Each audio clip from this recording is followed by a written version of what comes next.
আমি আসছি এখানে প্রায় 8:30টার পর পরই, এতক্ষণ ধরে বসে আছি। আসসালামু আলাইকুম ওয়া রাহমাতুল্লাহি ওয়া বারাকাতুহু। ইন্নাল হামদালিল্লাহিল আকরামিল্লাযী খালাকাল ইনসানা ওয়া কাররামা ওয়া 'আল্লামাহু মিনাল বায়ানি মা লাম ইয়ালাম। ফাসুবহানাল্লাযী লা ইহসা ইমতিনানুহু বিল লিসানি ওয়ালা বিল কলাম। নাশহাদু আল্লা ইলাহা ইল্লাল্লাহু ওয়াহদাহু লা শারীকা লাহু ওয়া নাশহাদু আন্না সাইয়্যিদানা ওয়া সানাদানা ওয়া হাবিবানা ওয়া মাওলানা মুহাম্মাদান আবদুহু ওয়া রাসূলুহু الذي أرسله بالحق بشيرا ونذيرا وداعيا إلى الله بإذنه وسراجا وقمرا منيرا فقد قال الله تعالى في كلامه المجيد وفي فرقانه الحميد। সকলে জবান ছেড়ে মুহাব্বতে আওয়াজ দিয়ে পড়ুন আউযু বিল্লাহি মিনাশ শাইতানির রাজীম। বিসমিল্লাহির রাহমানির রাহিম।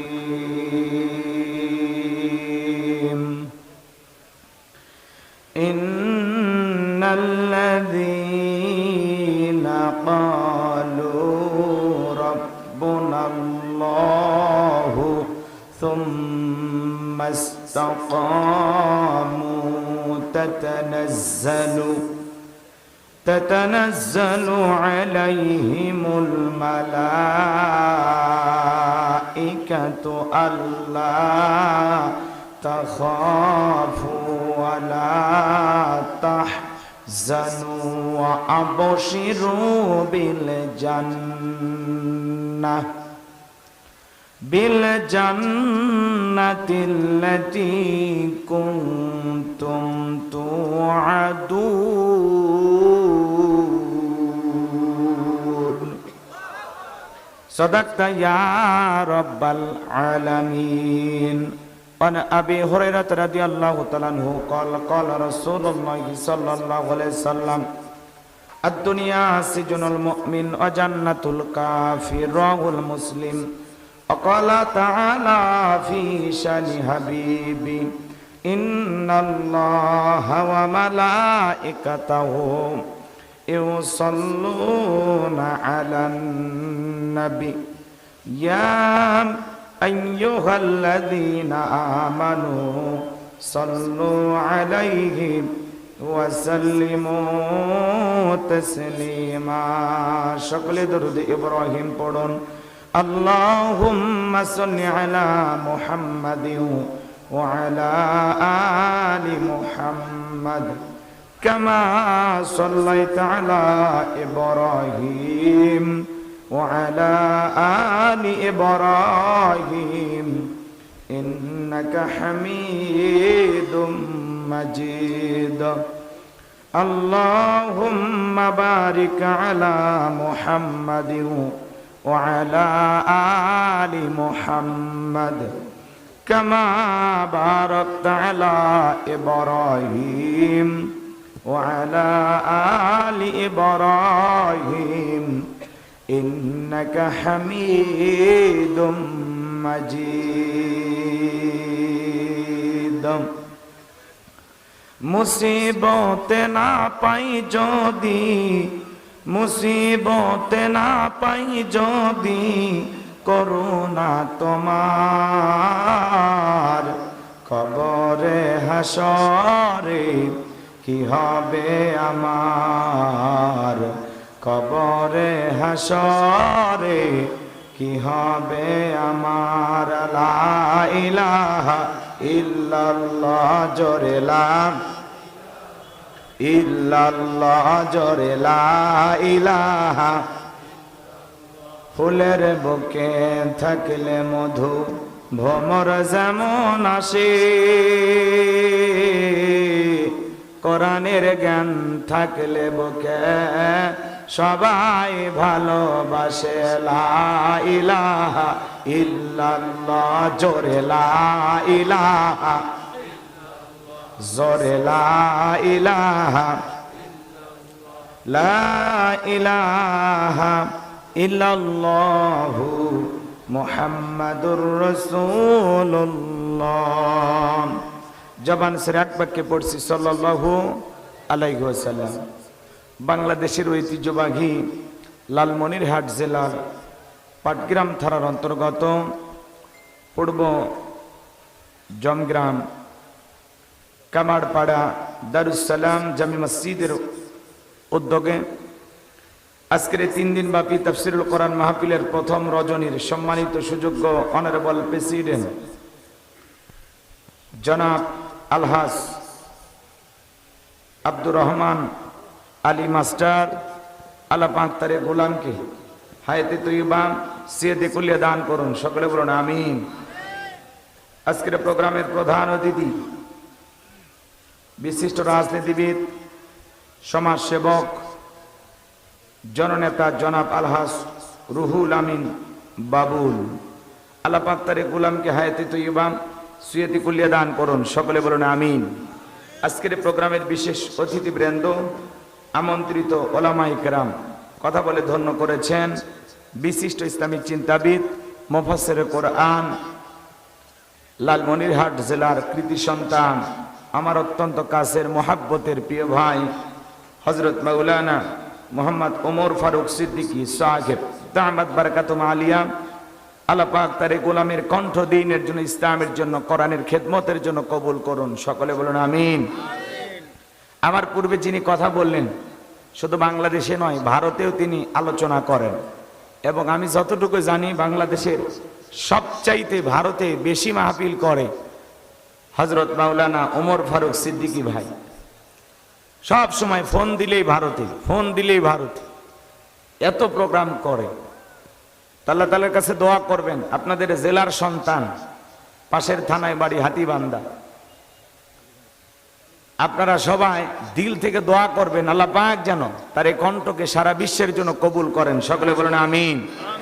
মঞ্চে উপস্থিত সম্মানিত ওলামায়ে কেরাম, সামনে বসা পিতৃ সমতুল্য মুরব্বী বাবাজিরা, কলিজার টুকরা প্রাণপ্রিয় যুবক ভাইরা, ছোট ছোট সোনামানিকেরা, পর্দার আড়ালের সম্মানিত অবলা সরলা আবেদা সালেহা মা ও বোনেরা, প্রশাসনের সম্মানিত পুলিশের ভাইয়েরা, ডিবির ভাইয়েরা, জাতির বিবেক, প্রিয় সাংবাদিক বন্ধুগণ, বিভিন্ন রাজনৈতিক দলের সম্মানিত নেতা কর্মী ভাইয়েরা, সবাইকে আরেকটি বার সালাম দিচ্ছি। আশা করছি সকলে সালামের জবাব জোরে সরে দেবেন। আসসালামু আলাইকুম ওয়া রাহমাতুল্লাহি ওয়া বারাকাতুহু। আমরা শুকরিয়া আদায় করতেছি সেই মহান রবের দরবারে, যে আল্লাহ পাক সুবহানাহু ওয়া তাআলা অত্যন্ত দয়া করে, করুণা করে, মায়া করে, মহব্বত করে, ভালোবেসে, পছন্দ করে অত্র এলাকা থেকে গনে গনে গণান্বিত করে, যাচাই বাছাই করে, শুধুমাত্র কেবলমাত্র কোরআনুল কারীমের মহব্বতে আজকের মাহফিলে আসার বসার সুযোগ দান করেছেন। সে মহান রবের দরবারে সিজদাবনত চিত্তে কালিমাতুশ শুকর আদায় করে পড়ছি আলহামদুলিল্লাহ। লক্ষ কোটি দরুদ সালাম মানবতার শ্রেষ্ঠ বন্ধু বিশ্বনবী, বিশ্বনেতা, যে নবী আইয়ামে জাহিলিয়াতের যুগে আগমন করে অসভ্য মানুষগুলোকে সভ্য বানিয়েছেন, অভদ্র মানুষগুলোকে ভদ্র বানিয়েছেন, কোরআন নামের সংবিধান দিয়া, কোরআনের রাজ কায়েম করিয়া সোনালী যুগ উপহার দিয়া মদিনার পাক ভূমিতে শায়িত আছেন। সে রাসূলের প্রতি কলেজা বড় মহব্বত নিয়ে পড়ছি দরুদ সালাম, সকলেই পড়ুন সাল্লাল্লাহু আলাইহি ওয়াসাল্লাম। সম্মানিত ভাইরা আমার, আজকের এই প্রোগ্রামে আসতে পেরে, বসতে পেরে আপনারা খুশি না বেজার? কারা কারা বেজার দুই হাত তুলে দেখান। ওই যে মাঝে মাঝে হাত তুলতেছেন, সব জায়গায় তালে তাল মিলালে বিপদ আছে না নাই? খালি জোশ থাকলে হবে না, জোশের সাথে হুঁশও থাকা লাগবে। আজকের প্রোগ্রামে আসতে পেরে, বসতে পেরে কারা কারা খুশি, মুখে নিয়ে হাসি, আওয়াজ দেবে বেশি, আল্লাহ নামের এমন একটি স্লোগান দেবেন, এলাকায় যদি কোনো ইসলাম বিরোধী উই পোকা, সার পোকা, তেলা পোকা থাকে, ওদের কলিজায় যেন কম্পন সৃষ্টি হয়, এমন আওয়াজ তুলতে রাজি আছেন যারা? বীর মুসলমানের মতো দুটি হাত টান টান করে তুলে দেখান তো তারা। লিল্লাহে তাকবীর, লিল্লাহে তাকবীর, আল কোরআনের আলো, আল হাদিসের আলো, দুনিয়ার মুসলিম, সারা বিশ্বের মুসলিম, আমার নেতা তোমার নেতা, আমার নেতা তোমার নেতা, লিল্লাহে তাকবীর, আল কোরআনের আলো, আল হাদিসের আলো, দুর্নীতির আলো। হাত নামান। অনেকে ঝোঁকে তালে বলেই ফেলেছেন দুর্নীতির আলো ঘরে ঘরে জ্বালো। বাংলাদেশে দুর্নীতি দমন কমিশন আছে না নাই? এরপরে দুর্নীতি কমেছে নাকি ডিজিটাল কাজে বেড়েই চলেছে? দিন যত করাচ্ছে দুর্নীতির পাল্লা তত ভারী হচ্ছে, কথা বলেন ঠিক কিনা? আমরা চাই আমাদের প্রিয় মাতৃ বাংলাদেশ দুর্নীতি মুক্ত আল্লাহ কবুল করেন, চিল্লা বলেন আমিন। আমরা চাই আমাদের বাংলাদেশ মাদক মুক্ত আল্লাহ কবুল করেন, চিল্লা বলেন আমিন। আমরা চাই আমাদের বাংলাদেশ যৌতুক মুক্ত আল্লাহ কবুল করেন, চিল্লা বলুন আমিন। সম্মানিত ভাইরা আমার, ভূমিকায় লম্বা কথা বলার কোনো সুযোগ নাই, সরাসরি আল্লাহর কোরআন থেকে আলোচনা করতে চাই। রাজি আছেন তো শুনতে? বেশি না, ঘন্টাখানেক সময় আমারে দেবেন, পারবেন তো ইনশাল্লাহ? এখন যা বাজে বাজুক, রাত 1টা পর্যন্ত কারা কারা ধৈর্য নিয়ে থাকবেন না তারা হাত তোলে। কারা কারা থাকবেন না? আপনারা থাকবেন না, চলে যাবেন? এত অল্পতেই মোহাব্বত শেষ হয়ে গেল। হ্যাঁ, রাত 1টা পর্যন্ত আজকের মাহফিলে ধৈর্য নিয়ে কারা কারা বসে থাকবেন? 2 হাত তুলে বলেন ইনশাআল্লাহ। আর একটু জোরে বলেন ইনশাআল্লাহ। হাত নামান। এই যে ওয়াদা দিলেন, ওয়াদা ভঙ্গ করা কিসের লক্ষণ? মুনাফিকের লক্ষণ। তা ওয়াদা দিয়েছেন, নিজেদের ওয়াদাটা ঠিক রাখবেন। আর যারা বলবেন হুজুর আমরা 1টা পর্যন্ত থাকবো না, আপনার এখনই ছুটি, আপনি এখনই চলে যান। অনেকে আসে বক্তাকে একটু দেখার জন্য, এই শ্রোতাদের কিলোমিটার দূর থেকে আসলেন, সেই মানুষটা যতক্ষণ থাকবে ততক্ষণ থাকার যদি ধৈর্যই না থাকে, আসারই কি দরকার? তোমার মহাব্বতের পাওয়ার এত কম, এক নজর দেখেই শান্তি পাও। হ্যাঁ, এই জন্য অন্যদের ভাষায় বলবো, আলগা শ্রোতা হওয়া যাবে না, জাতের শ্রোতা হওয়া লাগবে, ডাবা শ্রোতা হওয়া লাগবে, বসে শোনা লাগবে। কথা কি বুঝতে পারছেন? মিছে ফুং ফাং হইন না। ওই শ্রোতাগুলো দেখবেন এই জায়গায় আজকে আমি আসছি, আমার মাহফিলও আসবে, কালকে মমতাজ আপা আসলে ওই জায়গাতে যাবে। আমারে পাইয়ে আবেগে ঠেলে বলে হুজুর আমি আপনার বিগ ফ্যান, একটা সেলফি তুলু। মমতাজ আপাকে পাইলে বলবে আপা আমি আপনার গানের সেই ভক্ত। তার মানে কি? এ সব জায়গায় আছে, কথা কোন ঠিক কিনা? এর গানের প্যান্ডেলে পাওয়া যায়, ওয়াজের প্যান্ডেলেও পাওয়া যায়। তো এরকম দুমুখো হলে চলবে না। ভক্ত হওয়া লাগবে হয় আলেমদের, আর না হলে নায়কের। নায়কদের ভক্ত হবা, নায়িকার ভক্ত হবা, টেনশন নাই, জাহান্নামে ওদের সাথে দেখা হয়, কথা কয় না। আলেমদের ভক্ত হইবা, ওলামা ইকরামদের কথা মানবা, জানবা, শুনবা, বুঝবা, সে অনুযায়ী আমল করবা, জান্নাতে দেখা হবে। এখন তুমি ঠিকানা পাইছে নাও, কই যাইবা, এটা তোমার ইচ্ছা। আল্লাহ যেন আমাদের সবাইকে সঠিক বুঝ দান করেন, জোরে বলেন আমিন। কোনো ভূমিকা দেব না, আমি কথা বলবো আল্লাহর কোরআন থেকে। যদি কোরআন থেকে কথা বলি কারো কোনো সমস্যা আছে? সমস্যা আছে ভাই? আওয়াজ দিলে একটু পুরুষের মতো দেবেন। আমি করব ওয়াজ, আপনারা দেবেন আওয়াজ, জবাব দিবেন ঠিক ঠিক, আলোচনা হবে কমপ্লিট। শ্রোতাদের স্পিরিটে বাড়ে, বক্তার হিট, আলোচনা হবে জায়গা মতো ফিট। কিছু আজ প্যান্ডেলে, কিছু আজ অ্যাঙ্গেলে, জ্ঞানী লোকের জন্য ইশারায় যথেষ্ট, কথা বলেন ঠিক কিনা? এমন আওয়াজ দেবেন আপনাদের আওয়াজের মাধ্যমে বোঝা যাবে এই জায়গায় নরম চলবে না গরম চলবে। একটা আওয়াজ দিয়ে আমাকে সহযোগিতা করবেন, পারবেন তো ইনশাল্লাহ? অনেক জায়গায় ওয়াজ করতে গেলে বলে হুজুর বুঝে শুনে আলোচনা করবে, ভুলে যাবেন না এলাকা কার। ওদের কথার সাইজ শুনে মনে হয় এলাকা ওদের বাবার, ওদের ধান্দা মনে হয় আমরা উড়ে এসে জুড়ে বসেছি। এদেশে তোমারও জন্ম, আমাদেরও জন্ম, তোমারও কথা বলার অধিকার আছে, আমাদেরও বলার অধিকার আছে, কথা বলেন ঠিক কিনা? যা বলবো আল্লাহ রাব্বুল আলামিনকে হাজির নাজির জেনে বলবো, কথা বলেন ঠিক কিনা? আমার ভাইয়েরা চলেন সামনের দিকে যাই। আমি আলোচনা করব পবিত্র কোরআনুল কারীমের 41 নম্বর সূরা। সূরাটির নাম হামিম আস-সিজদা। বলেন সিজদা। মোট আয়াত আছে 54টি, রুকু আছে 6টি। বিশ্বনবীর মক্কার জিন্দেগিতে এই সূরাটি নাজিল হয়েছেন, বলুন আল্লাহু আকবার। আমি আপনাদের সামনে মাত্র একটি আয়াতে কারিমা তেলাওয়াত করেছি। আয়াতের নাম্বার হলো 30। এই আলোচনা কবুল করার পরে আল্লাহ যেন আমাদের সবাইকে পার করে দেন ফুলসিরাতের ব্রিজ, জোরে বলেন আমিন। 24 নম্বর পারার 19 নম্বর পৃষ্ঠার 3 নম্বর লাইনে আয়াতে কারিমা রয়েছে, বলুন আল্লাহু আকবার। তাহলে সবাই একটু জবান ছেড়ে আমার সাথে তিলাওয়াত করুন। আউযু বিল্লাহি মিনাশ শাইতানির রাজিম, বিসমিল্লাহির রাহমানির রহিম।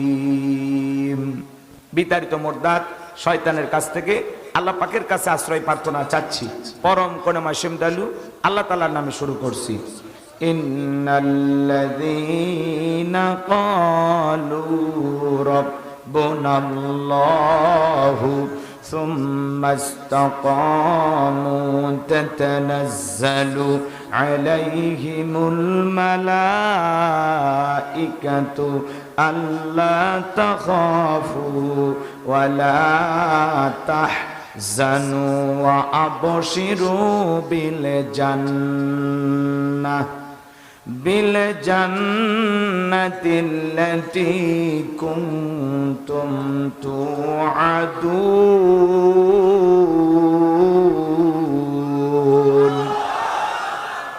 যে কোনো আয়াত বা সূরার তাফসীর করতে হলে কোন প্রেক্ষাপটে কোন সময় রাসূলের উপরে সে আয়াতটি বা সূরাটি নাজিল হয়েছে, সে নাজিলের শানে নজুল জানার দরকার আছে না নাই? যদি শানে নজুল আলোচনা করা হয় তাহলে তাফসীর বুঝতে সহজ হয়, বলুন আল্লাহু আকবার। তাহলে কোন প্রেক্ষাপটে কোন সময় রাসূলের উপরে এই আয়াতি কারিমাগুলো নাজিল হয়েছে আমি কি একটু তুলে ধরব?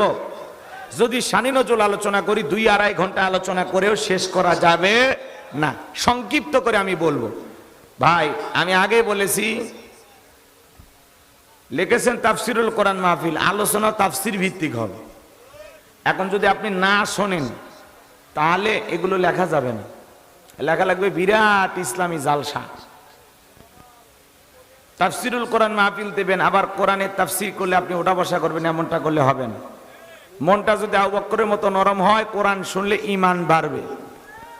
কথা বলেন না কেন? ওয়াইযা তুলিয়াত আলাইহিম আয়াতুহু যাদাতুহুম ঈমানা। কোরআন শুনলে মুমিনের ঈমানটা বৃদ্ধি পায়, বলুন আল্লাহু আকবার। আর মনটা যদি আবু জেহেলের মতো 6-9 দিয়ে ভরা থাকে, সারা রাত রাসূলের কণ্ঠে কোরআন শুনতো, সকালবেলা উঠাই বলতো নবী মুহাম্মদ পাগল। কে রে আবু জেহেল, তুই কি ছাগল? সারা রাত কোরআন শুনে রাসূলকে পাগল বলতো, জাদুকর বলতো, গণক বলতো। কথা বলেন ঠিক কি না? আমার ভাইয়েরা, এই জন্য মনটা যদি আবু বকরের মতো নরম হয়, কোরআন শুনলে ঈমান বাড়বে, হেদায়েত ভাগ্যে জুটবে। কথা বলেন ঠিক কি না?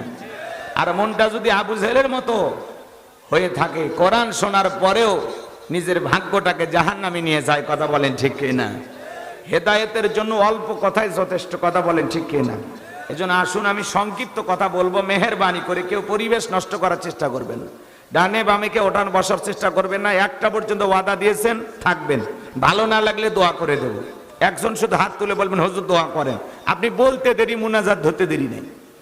কথা কি বুঝতে পারছেন? কিন্তু দয়া করে ওঠা বসা করবেন, একটু পরিবেশটাকে সুন্দর রাখেন। সম্মানিত ভাইয়েরা আমার, কোন প্রেক্ষাপটে কোন সময় রাসূলের উপরে আয়াতি কারিমা নাজিল হয়েছে, হৃদয়ের কান পেতে কথাগুলো শুনবেন। নবীজির প্রিয় 2 জন মানুষ মাত্র 3 দিনের ব্যবধানে মারা গেলেন। আম্মা জান খাদিজাতুল কুবরা রাদিয়াল্লাহু তাআলা আনহা মারা গেলেন। নবীজির কাছের চাচা আবু তালেব মারা গেলেন। 2 জন প্রিয় মানুষকে হারিয়ে ব্যথিত হৃদয় নিয়ে নবীজি যখন তায়েফে কালেমার দাওয়াত দিতে গেলেন, তায়েফের যুবকেরা বিশ্ব নবীর দাওয়াত গ্রহণ করা তো দূরের কথা, নবীজির জান্নাতে শরীর মোবারকে বৃষ্টির মতো পাথর নিক্ষেপ করলেন। আমার ভাইয়েরা, নবীজি আমার বেহুশ হয়ে গেলেন। যায়েদ বিন হারেসা বলেন, অনেক কষ্ট করে পাথরগুলো রাসূলের দেহ থেকে সরায় ফেললাম। এরপরে নবীজির জ্ঞান যখন ফিরে আসলো, আমার নবী তখন ডেকে বলেন, যায়েদ এখন কোন ওয়াক্তের নামাজের সময়? হযরত যায়েদ ডেকে বলেন, নবী এখন আসরের নামাজের সময়। নবীজিকে ওযু বানায় দেওয়া হলো। বিশ্ব নবী আমার ভাইয়েরা সালাত আদায় করার জন্য দাঁড়িয়ে গেলেন। নামাজ শেষ করার পরে আসমান থেকে জিবরাইল এসে বলে, নবী আপনি শুধু একবার অর্ডার দেন, যে তায়েফের মানুষের আপনার উপরে পাথর নিক্ষেপ করেছে, নবী গো পাহাড় চাপা দিয়ে তাদেরকে ধ্বংস করে দেওয়া হবে। বিশ্ব নবী ডেকে বলে, জিবরাইল ওদেরকে যদি পাথর চাপা দিয়ে, পাহাড় চাপা দিয়ে দুনিয়ার জমিন থেকে শেষ করে দাও, আমি কার কাছে কালেমার দাওয়াত পৌঁছাবো? আমি তায়েফের মানুষদেরকে মাফ করে দিয়েছি, আমার আল্লাহ যেন তায়েফের মানুষকে মাফ করে দেয়। কেমন দয়ালু নবী, সুবহানাল্লাহ বলেন। আমার ভাইয়েরা, নবীজি যখন তায়েফ থেকে চলে গেলেন, একদিন দুই দিন নয়, 19 দিন পর্যন্ত আসমান থেকে জিবরাইল আসে না, নতুন কোন আয়াতে কারিমা নাজিল হয় না, নতুন কোন সূরা রাসূল পাঠ করে শোনাইতে পারে না। কাফেরা তখন সমালোচনা শুরু করে দিল, ও নবীর সাহাবীরা, কি ব্যাপার, তোমাদের নবী তো নতুন কোন আয়াত, নতুন কোন সূরা পাঠ করে আমাদেরকে শোনায় না, নাকি তার উপরে যে জিন ভর করেছিল সেই জিনটা বিদায় নিয়েছে? জোরে বলেন নাউজুবিল্লাহ। আবার কাফেরা সমালোচনা করে ডেকে বলে, ও নবীর সাহাবীরা, তোমাদের নবী তো নতুন কোন আয়াত, নতুন কোন সূরা পাঠ করে আমাদেরকে শোনায় না, নাকি তার আল্লাহ তাকে ভুলে গেছেন? জোরে বলেন নাউজুবিল্লাহ। এইভাবে যখন কাফেররা সমালোচনা শুরু করে দিল, 19 দিন পরে আল্লাহ রাব্বুল আলামিন জিবরাইলের মাধ্যমে বিশ্ব নবীজির উপরে এই পাওয়ারফুল আয়াতে কারিমা নাজিল করে জানায়া দিলেন। আল্লাহু আকবার বলেন। আমার আল্লাহ রাব্বুল আলামিন বলেন, ইন্নাল্লাযীনা ক্বালু রাব্বুনাল্লাহ।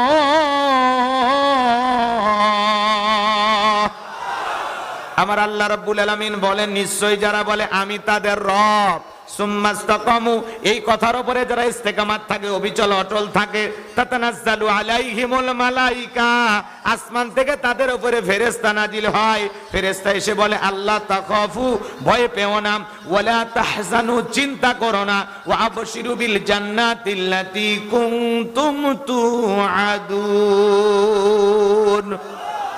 তোমাদের এই যে জান্নাতের প্রতিশ্রুতি, যে জান্নাতের ওয়াদা দেওয়া হয়েছে, সেই জান্নাত পেয়ে তোমরা আনন্দিত হও। চিৎকার মেরে বলুন সুবহানাল্লাহ। এটা হলো আয়াতের সরল অনুবাদ, একটু দিল দিয়ে বুঝবেন। আল্লাহ তাআলা আয়াতের শুরুতে কি বলতেছেন? ইন্নাল্লাযীনা ক্বালু রাব্বুনাল্লাহ, নিশ্চয়ই যারা বলে আমি তাদের রব, সুম্মাস্তাকামু, এই কথার উপরে যারা ইস্তেকামাত থাকে, অবিচল অটল থাকে, দৃঢ় থাকে, মজবুত থাকে। আল্লাহু আকবার বলেন। ও লালমনিরহাটের বাবাজিরা, রাস্তার দুই ধার দিয়ে আপনারা গাছ লাগান না? কথা কয় না। আপনারা কি ভয় পাচ্ছেন? একটু কথা বলবেন। দুই ধার দিয়ে গাছ লাগানো হয়, যখন আইলে আসে নার্গিস, হুদহুদ, সনি, ফনি, ঘূর্ণিঝড়, মিতিলি, মিগজাউম, নানান ধরনের ঘূর্ণিঝড় আসে। দেখবেন যখন ঝড় তুফান হয়ে যায়, এদিক খেয়াল করেন, ওই ঝড় তুফানের কারণে দেখবেন অনেক গাছ ভেঙে রাস্তার উপরে পড়ে থাকে, থাকে কিনা ভাই?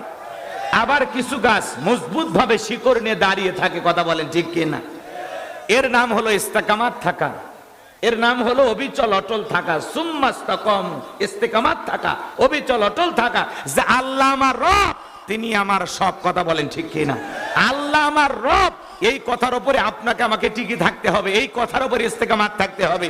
এই কথার উপরে যারা অবিচল অটল থাকতে যাবে, তাদের উপরে নানান ধরনের ঝড় তুফান আসবে, তাদের উপরে মামলা আসবে, হামলা আসবে, নির্যাতন আসবে, জুলুম আসবে, ঘর ছাড়া করবে, বাড়ি ছাড়া করবে, হাজারো নির্যাতন জুলুম সহ্য করে আপনাকে আমাকে টিকে থাকতে হবে, যে একমাত্র আল্লাহ আমার রব, আল্লাহ ছাড়া দুনিয়ার কারো কাছে মাথা নত করা যাবে না, যাবে না, যাবে না।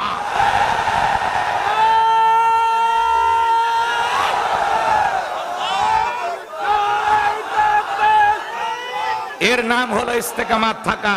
ইসলাম যখন মানতে যাইবেন, রবের গোলাম যখন আপনি বলবেন আমি রবের গোলাম, এই পরিচয় নিয়ে যখন বাঁচতে চাইবেন, আপনাকে ঘর ছাড়া করবে, বাড়ি ছাড়া করবে, স্ত্রী থাকার পরে বউ নিয়ে ঘুমাইতে পারবেন না, সন্তান থাকার পরে আদর করতে পারবেন না। আপনাকে শুধুমাত্র কালেমার পথে, ইসলামের পথে, রবের পথে অবিচল অটল থাকার কারণে আপনাকে দেশ ছাড়া করবে। কথা বলেন ঠিক কিনা? বুঝে নেন, অল্প কথাই বুঝবেন, বেশি ক্লিয়ার করা যাবে না। ভাসুরের নাম জানি মুখে আনা যাবে না। জ্ঞানী লোকের জন্য ইশারায় যথেষ্ট। কথা বলেন ঠিক কিনা? চোখ কান খোলা রাখবেন, কিছু আজ প্যান্ডেলে, কিছু আজ অ্যাঙ্গেলে। জ্ঞানী লোকের জন্য ইশারায় যথেষ্ট। রাত 12টা বাজলে এমনি গিয়ার বাড়বে, একটু অপেক্ষা করেন, খালি শুরু করি। হ্যাঁ, যুবক যারা আছো নিরাশ হয় না, তোমরাও যুবক, আমিও যুবক। দেশের অবস্থা করুন, বক্তার দরকার তরুণ।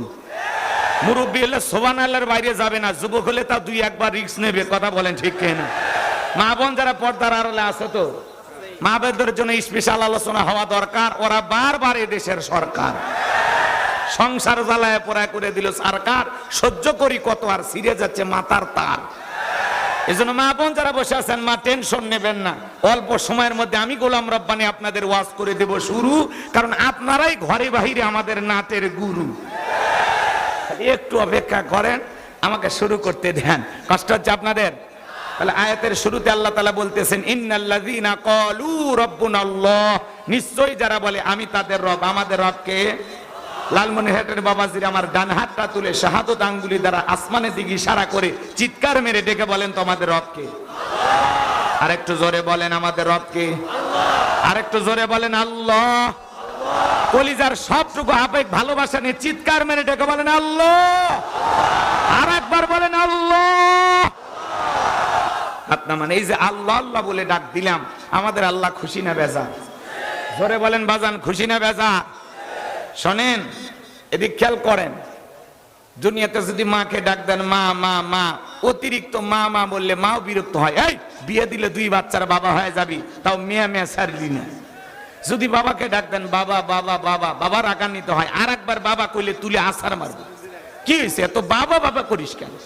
যদি ভাইকে ডাক দেন লিটন ভাই, শাহাদত ভাই, রুবেল ভাই, ওমর ফারুক ভাই, কয় চুপ কর। আর একবার ভাই কইলে তোর ভরি ভাই করো, এত ভাই ভাই করিস কেন?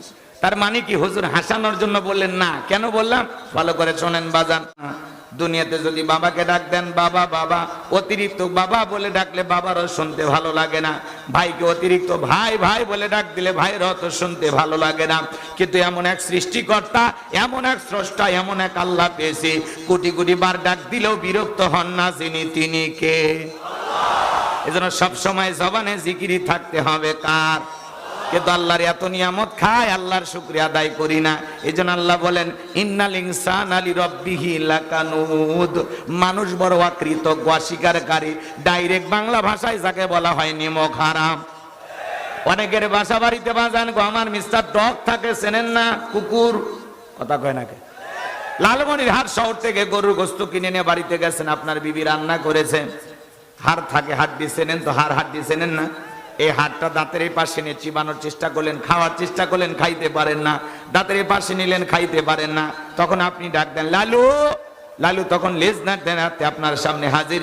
ওই খাবার এদিক খেয়াল করেন, ওই শুকনো হাতটা যখন লালুর সামনে দেন, দিয়া বলেন খা ফি সাবিলিল্লাহ। এইবারে শুকনো হাতটা খেয়ে কুকুর, রোদ নাই, বৃষ্টি নাই, ঝড় নাই, তুফান নাই, মালিকের বাড়ি পাহারা দেয়। অপরিচিত লোক যদি বাড়িতে প্রবেশ করে স্লোগান দেয়, কোন এলাকা থেকে আসছো, বাড়ি কই, ভিতরে কার সাথে দেখা করবো আগে আমার কাছে বলো। ও ওর ভাষায় বুঝায়, কথা কোন ঠিক কিনা? এইবার বাড়িতে থাকা ব্যক্তি যখন ধমক দেয় এ লালু চুপ, তখন বলছে ও ভিতরে প্রবেশের অনুমতি আছে, যাও আমিও দেখতেছি। এইবার আগন্ত ব্যক্তি আর ওই বাড়ির মানুষ দুইজন মিলে গল্প করে। কুকুর একবার মালিকের চেহারার দিকে তাকায়, আর একবার আগন্ত ব্যক্তির চেহারার দিকে তাকায়, আর মালিককে ইশারায় বুঝাইতে চায়। একবার শুধু বলেন লোকটারে চেনেন না, এমন কামড় মারবো হাসপাতালে যাওয়া ছাড়া ভালো হবে না। এখন বাড়ির লোকটা গল্প করে আর লেজ নাড়ায় চতুর্দিকে ঘরে। বাড়ির লোকটা যখন ধমক দেয় বলে এই লালু যা যা এখান থেকে দূর হয়ে যা, তখন বলতেছে ও আপনার পরিচিত লোক, আগে বলবেন তো, খামাকাই ডিউটিটা করলাম। কথাকে বোঝেন নাই বাজান গো আমার? কুকুর একটা শুকনো হাড়কে কখনো মালিকের সাথে গাদ্দারি করে না, সারাটা জীবন মালিকের গুণগান গাই। কথা বলেন ঠিক না? কিন্তু আমরা আশরাফুল মাখলুকাত, আল্লাহর ভিআইপি সৃষ্টি। আল্লাহ বলেন কুনতুম খায়রা উম্মাতিন উখরিজাত লিন-নাস, তোমাদেরকে উত্তম জাতি বানাইলাম, ভিআইপি বানাইলাম, মর্যাদা সম্পন্ন বানাইলাম। বাজান গো আমার, পৃথিবীর জমিনে যা কিছু দেখেন আল্লাহ তাআলা সবকিছু আপনার আমার জন্য সৃষ্টি করেছেন। আমার আল্লাহ বলেন হুয়াল্লাযী খালাকা লাকুম মা ফিল আরদি জামিআ।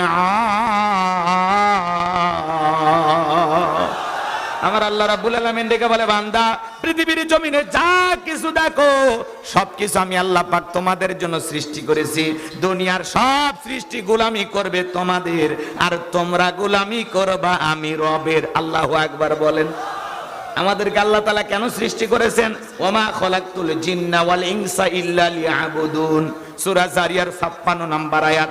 আল্লাহ ডেকে বলেন, আমি মানব জাতি আর জিন জাতিকে সৃষ্টি করেছি কেবলমাত্র শুধুমাত্র একমাত্র আমি রবের গোলামি করার জন্য। কথা বলেন ঠিক কিনা?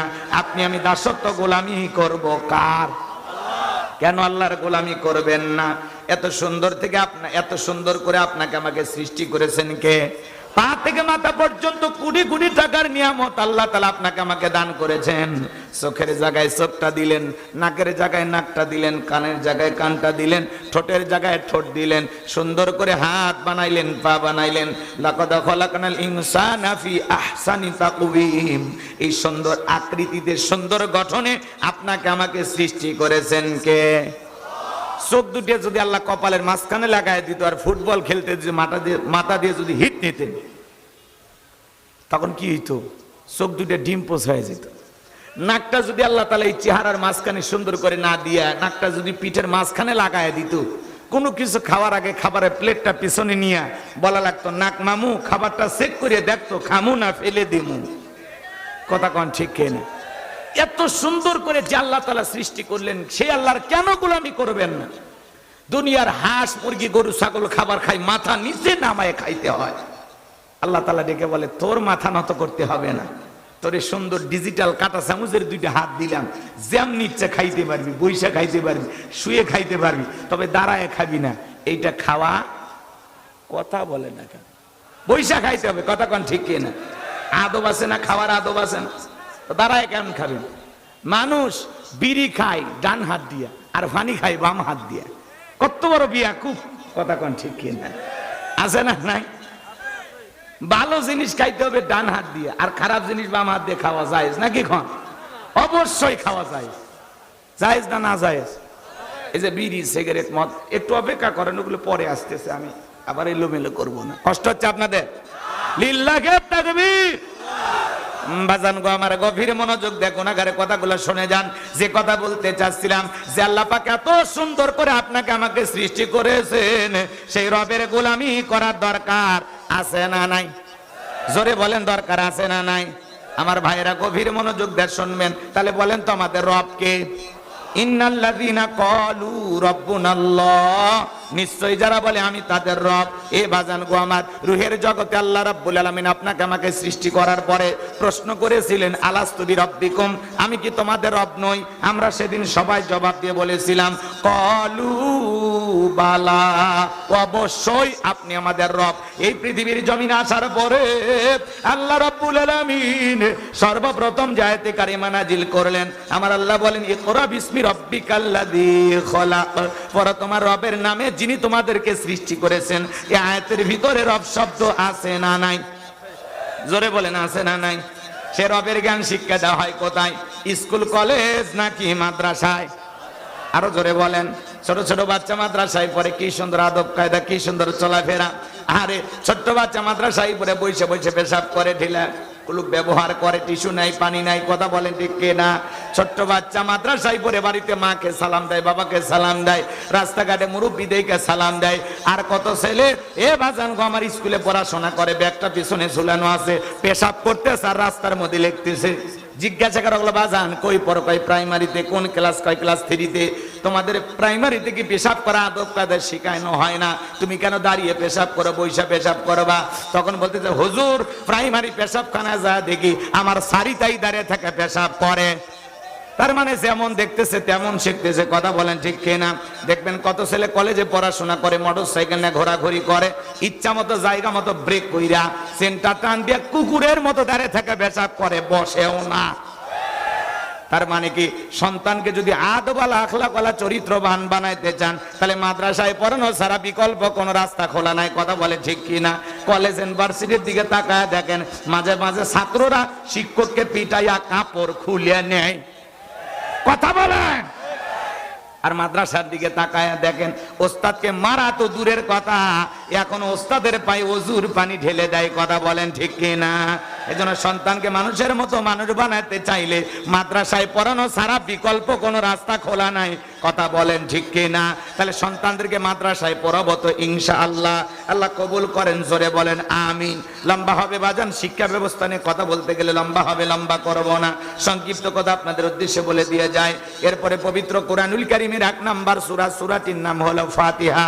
তার 1 নাম্বার আয়াত জবান ছেড়ে সবাই তিলাওয়াত করুন।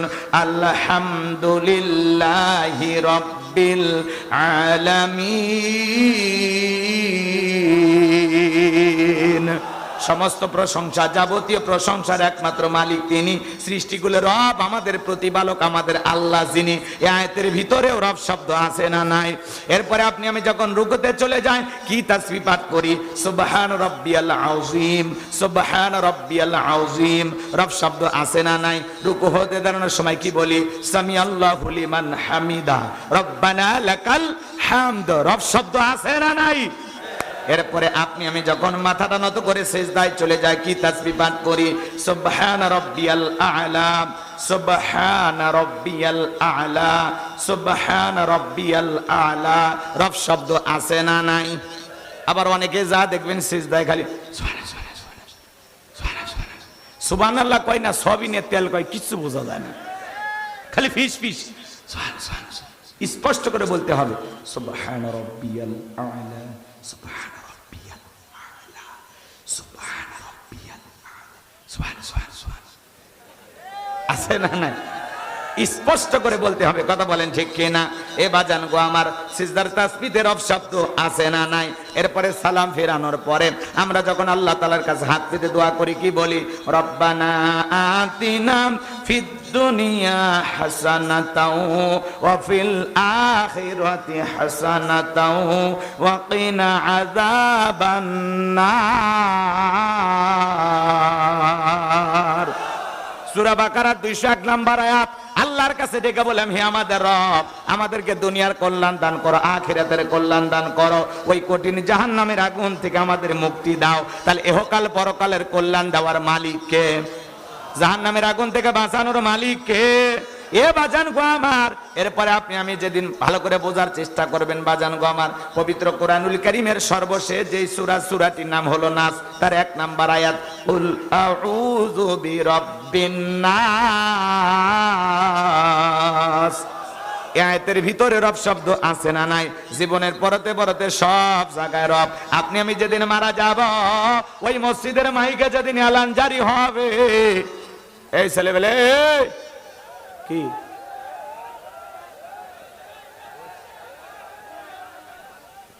একটা বাড়ছে, চলেন দোয়া করি।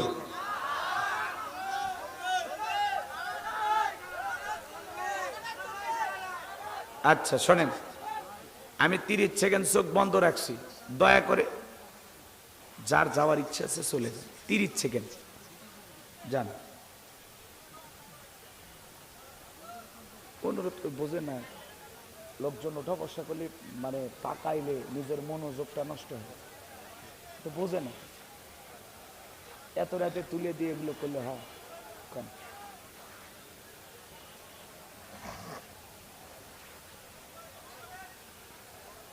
হয়েছে হয়েছে। এই বসো বাবা, বসো, মাথা গরম করায় না বাবা, বসো বসো বসো বসো। হয়েছে তো নাকি? হ্যাঁ, যারা ভেজাল চলে গেছে না, যান, ধানের মধ্যে পাতান থাকতেই পারে। আপনি আমি যেদিন মারা যাব, দেখে রঙিন পোশাক কইলা দামি বিল্ডিং থেকে নামায়া ওই টাইলস দিয়া বাথরুমটা বানাইছেন। বাজান গো আমার, জীবনের শেষ গোসল আপনার ওই ওয়াশরুমে হবে না। এ বাজান গো আমার, চকির উপরে শোয়ায়া মশুরি টাঙ্গায়া দেখে রঙিন পোশাক কইলা বড়ই পাতার গরম পানিতে আপনাকে আমাকে গোসল করানোর পরে সাদা কাপড়ের মধ্যে চকলেটের মতো মরায়া মসজিদের খাটিয়াতে তুইলা 4 জন বরযাত্রী ধইরা 1 পা 2 পা করে কবরস্থান পর্যন্ত নিয়ে যাবে। ওই কবরের ভিতরে 3 জন ব্যক্তি নামবে। আপনার আমার লাশটা রাখার পরে একে একে সবাই কবর থেকে উঠে আসবে। ওই কবরে লাশটা রাখার পরে দুরাকাশে একটু একটু দেখা যায়। এরপরে যখন বাজান গো আমার কবরের উপরে বাঁশের বিছানা বিছায়া দেবে, ওই যে বাঁশের ছিদ্রগুলো দিয়ে হালকা একটু আলো কবরে প্রবেশ করবে। এরপরে যখন কবরে পরে মাটি দিয়া দেবে, কবর হয়ে যাবে ঘোর অন্ধকার। আত্মীয় স্বজন সবাই যখন চলে আসবে, ওদের পায়ের আওয়াজ কবরে থাকা ব্যক্তি শুনতে পাইবে, চিৎকার মেরে ডেকে বলবে একা রাইখা যায়ও না। কবরে থাকা ব্যক্তির চিৎকার দুনিয়ার কেউ শুনতে পাইবে না। এ বাজান গো আমার সবাই যখন চলে আসবে, এ বাজান গো আমার আপনার আমার প্রিয় নবী মুহাম্মদ রাসূলুল্লাহ সাল্লাল্লাহু আলাইহি সাল্লাম বলেছেন যে কবরে চলে গেল তার চাইতে অসহায় আর কেউ নাই। আমার নবীজি বলেন ক্বালা রাসূলুল্লাহ সাল্লাল্লাহু আলাইহি সাল্লাম ইন্নামাল কুবুরু রাউযাতুম মিন রিয়াদিল জান্নাহ আও হুফরাতুম মিন হুফারিন নার, রাওয়াহু তিরমিজি। বিশ্বনবী ডেকে বলেন যে ব্যক্তির আমল ভালো, মৃত্যুর সঙ্গে সঙ্গে আমার আল্লাহ রাব্বুল আলামিন তার কবরটাকে জান্নাতের বাগান বানায় দিবেন, বলুন সুবহানাল্লাহ। আর যে ব্যক্তির আমল খারাপ, আও হুফরাতুম মিন হুফারিন নার, তার কবরটা হবে জাহান্নামের আগুনের গর্ত। একবার যদি কারো কবর জাহান্নামের আগুনের গর্ত হয়ে যায়, তার কিন্তু বাঁচার কোনো উপায় নাই। আমার নবী এক জায়গায় বসা, জিবরাইল এসে বলেন নবী গো এই মুহূর্তে একটা আওয়াজ হইল, আপনি কি শুনতে পাইছেন? আপনার আমার নবী ডেকে বলে হ্যাঁ আমি শুনতে পেয়েছি। জিবরাইল ডেকে বলে নবী গো আজ থেকে ৭০ বছর আগে আমার আল্লাহ রাব্বুল আলামিন জাহান্নামের গর্তের মুখে একটা পাথর ছেড়ে দিয়েছে, এই মাত্র জাহান্নামের তলদেশ গিয়ে পাথরটা পৌঁছাইলো। চিন্তা করেন বাজান গো আমার, আল্লাহ না করুক আপনার আমার গুনাহের কারণে একবার যদি আসমান জমিনের মালিক আল্লাহ বেজার হয়ে জাহান্নামের গর্তের মুখে ফেলে দেয়, আপনার আমার বাঁচার কিন্তু কোনো উপায় নাই। ওই জাহান্নাম বড় কঠিন জায়গা। ইন্নাহা সাআত মুস্তাকাররাও ওয়া মুকামা, নিশ্চয়ই আবাসস্থল হিসাবে, বসতির জায়গা হিসাবে ওই জাহান্নাম কত না নিকৃষ্টতম একটা স্থান। জাহান্নাম সুখের জায়গা না, ওইটা হলো যন্ত্রণার কারখানা। ওই জাহান্নামের আগুন দুনিয়ার আগুনের চাইতে ৭০ গুণ পাওয়ার বেশি। একবার যদি কারো দেহে জাহান্নামের আগুন লাগা যায়, দেহটা পুড়ে কয়লার মতো কালো হয়ে যাবে। জাহান্নাম নিয়ে আলোচনা করার সুযোগ নাই বাজান, ওই জাহান্নাম বড় কঠিন জায়গা। আপনাকে আমাকে সবাইকে কবরে যাইতে হবে। আমার ভাইয়েরা ভালো করে কথাগুলো বোঝার চেষ্টা করবেন। আমার আল্লাহ রাব্বুল আলামিন বলেন ফামাই আমাল মিসকাল যাররাতিন খায়রান ইয়ারা ওয়া মাই আমাল মিসকাল যাররাতিন শাররান ইয়ারা। বান্দারে যাররা পরিমাণ অনুপরিমাণে যদি নেক আমল করো, ওইটাও তোমার আমলনামায় লিপিবদ্ধ করা হবে। আবার যাররা পরিমাণ অনুপরিমাণে যদি বদ আমল করো, ওইটাও তোমার আমলনামায় লিপিবদ্ধ করা হবে। আর যারা গুনাহ একবার অন্ধকার কবরে যাবে, ওই কবরের ডানের মাটি বামে চলে যাবে, বামের মাটি ডানে চলে যাবে।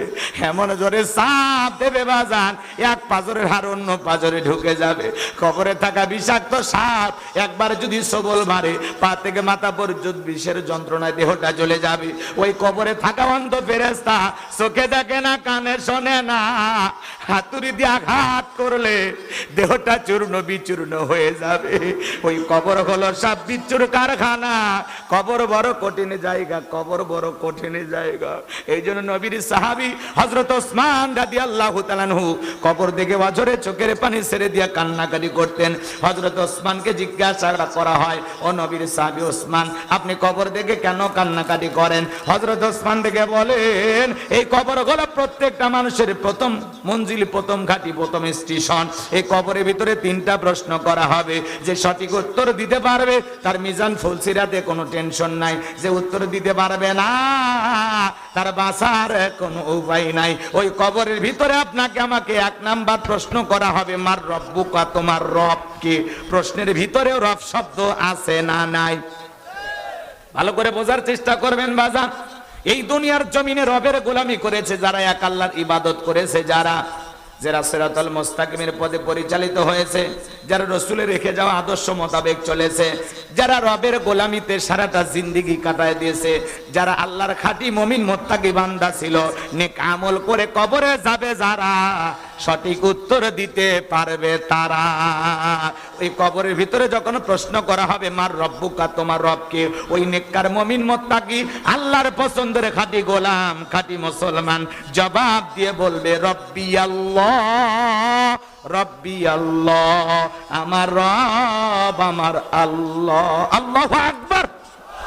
কিন্তু যারা নাফরমান, যারা গুনাহগার, যারা দুনিয়াতে বলেছিল খাও দাও ফুর্তি করো, দুনিয়াটা মস্ত বড়, যারা শয়তানের ওয়াসওয়াসায় পড়ে মিসগাইড হয়েছিল, ভুল পথে পরিচালিত হয়েছিল, যারা গুনাহের সাগরে হাবুডুবু খেয়েছিল, গুনাহ করে অন্ধকার কবরে যাবে যারা, প্রশ্নের উত্তর দিতে পারবে না তারা। যারা গুনাহ নিয়ে শয়তানের ধোকায় পড়ে ওয়াসওয়াসায় পড়ে গুনাহের সাগরে হাবুডুবু খেয়েছে, আল্লাহর অবাধ্য গোলাম ছিল, নামাজ পড়ে নাই, রোজা রাখে নাই, আল্লাহর বিধান মোতাবেক চলে নাই, কোরআন হাদিস বোঝে নাই, আমল করে নাই, মানে নাই, যারা গুনাহ করে অন্ধকার খবরে যাবে, তাদেরকে যখন প্রশ্ন করা হবে মার রব্বুকা, তারা ফেল ফেল করে তাকিয়ে থাকবে আর বলবে হাই হাতা লা আদরি, তারা আফসোস করবে, বলতে পারবে। তাহলে কবরের 1 নাম্বার প্রশ্ন মার রব্বুকা। রব শব্দ আছে না নাই? কথা বলেন না কেন? জীবনের পরতে পরতে সব জায়গা রব। কবর কিন্তু জায়গা ভালো না। নেক আমল করে গেলে কবর তাদের জন্য ভালো, কিন্তু যারা বদ আমল করে যাবে, অবাধ্য আল্লাহর গোলাম হয়ে যাবে, কবর তাদের সাথে ভালো ব্যবহার করবে না। কিন্তু কবর কঠিন জায়গা। দাদা গেল আসলো না, বাবা গেল আসলো না, আপনি আমি একদিন যাব, কেউ ফিরবো না। কবর বড় কঠিন জায়গা। কথা বলেন ঠিক কিনা? এখান থেকে ফোন দিলে আমেরিকার খবর পাওয়া যায়, কিন্তু 3.5 হাত মাটির নিচে কবরে কি হয় দুনিয়ার কোনো মানুষ জানতে পারে না। ভারতের কিছু যুবক ইউটিউবার তারা রং ঢং করার জন্য চিন্তা করে আমরা এত তথ্য পাই, দেখি তো কবরে কি হয়। এই জন্য তারা একটা লাশ কবরে রাখার পরে, আমার ভাইরা সেখান থেকে কিছু ভিডিও নেওয়ার চেষ্টা করেছিল, সব পুরে ছাই হয়ে গেছে। আবার কিছু যুবক বলে না এইভাবে হবে না, কি করা যায়, আমরা কবর বানায়া ঘুমায়া থাকবো, দেখি তো আসে কিনা, কিছু হয় কিনা। ভিডিও বানান নিয়তে কবর বানায় শুয়ে আছে, ওদের যন্ত্রপাতি পুড়ে গেছে। আর কবরের ভিতরে ওই অবস্থায় থাকার পরে এমন একটা ভয়, এমন একটা আতঙ্ক দেখেছে, বেশ কয়েকদিন ধরে লোকগুলো অসুস্থ ছিল। চিন্তা করেন বাজান গো আমার, কবর নিয়ে তামাশা চলে। দুনিয়ার সব তথ্য আপনি পাবেন, সব তথ্য পাবেন, কিন্তু এই 3.5 হাত মাটির ঘরে কি হয় এই তথ্য আবিষ্কার করা যাবে না, এটা সম্ভব না। কথা বলেন ঠিক কিনা?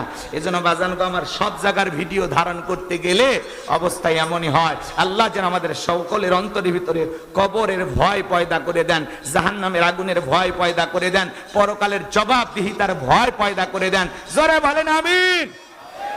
বাজান গো আমার, তাহলে কবরে 1 নাম্বার প্রশ্ন করা হবে মার রব্বুকা, তোমার রবকে।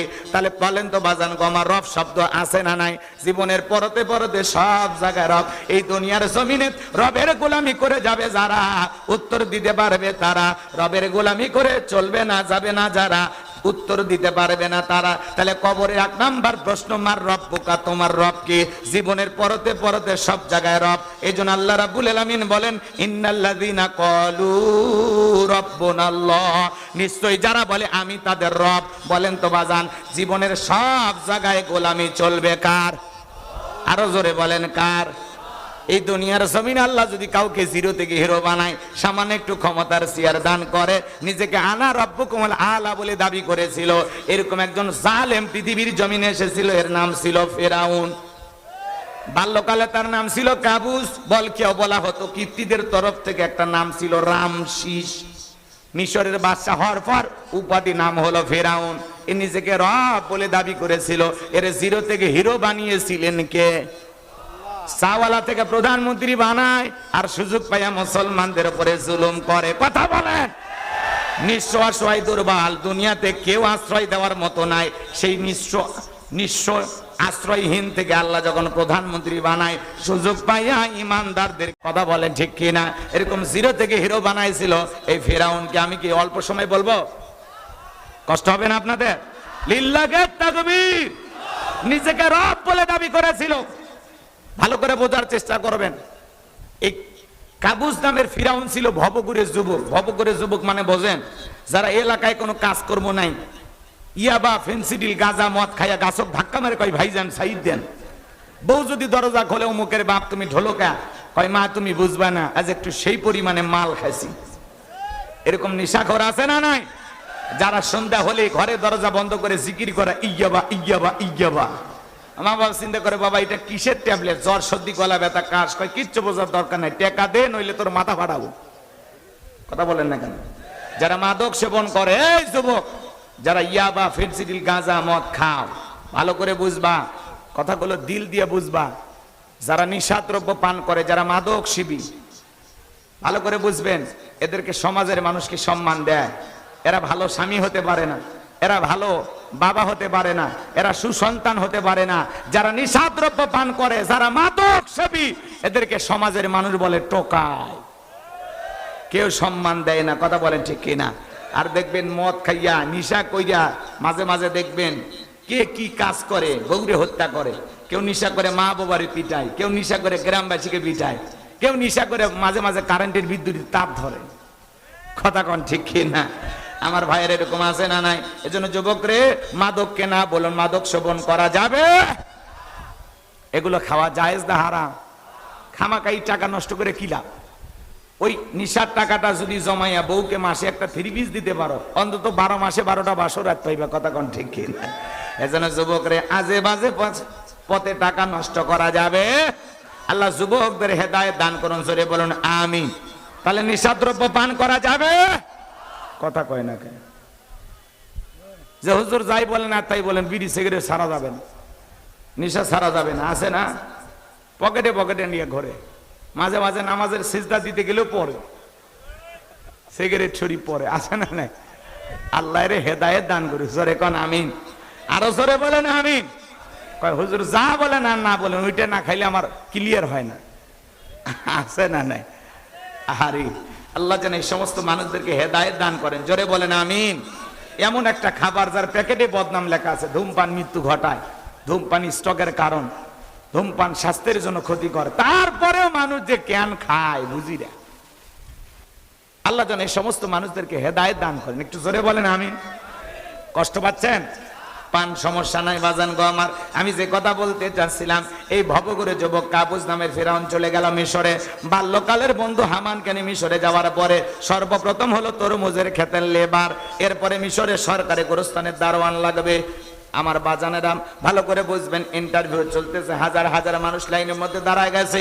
ওই কাবুস নামের ফিরাউনও লাইনের মধ্যে দাঁড়ায় গেছে।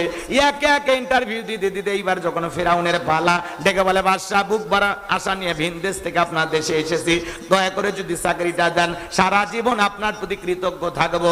আমি জানি, যতটুকু জানি আপনার চাইতে ভালো মানুষ মিশরের জমিনে আর কেউ নাই। এমন ভাবে কথাগুলো উপস্থাপন করলেন, বাদশার মায়া লেগে গেল। কথা আছে দুষ্ট লোকের মিষ্টি কথা, কথাগুলো এমন ভাবে উপস্থাপন করেছেন, বাদশাটাকে বলে ইন্টারভিউ বন্ধ করো। এই কাবুস নামের ছেলেটাকে মিশরের সরকারি গোরস্থানে দারোয়ানের চাকরিতে নিয়োগ দেওয়া হলো। এইবার বাজান গো আমার, মিশরের সরকারি গোরস্থানে দারোয়ান হওয়ার পরে ফিরাউন চিন্তা করে, মাসে মাসে বাদশা বেতন দিবে ঠিক আছে, কিন্তু এই বেতন দিয়ে চলবে না, আমার সাইড ইনকাম করা দরকার। এই কথা ভেবে যারা লাশ দাফন করতে আসে ওদেরকে ডেকে বলে, শোনো, এই সরকারি গোরস্থানে যদি লাশ দাফন করতে চাও, লাশ প্রতি আমার একটা করে দিরহাম দেওয়া লাগবে, না হলে আমি লাশ দাফন করতে দেব না।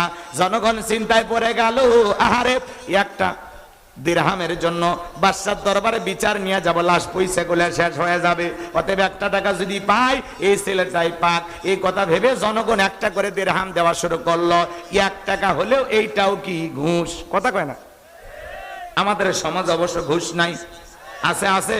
শোনো এই দেশটার গল্প করি, দেশটা মনে হয় স্বপ্নপুরী, সুদখোর ঘুষখোর মদখোর জুয়াখোর, হে তাই আছে ভুরি ভুরি, হে তাই আছে ভুরি ভুরি।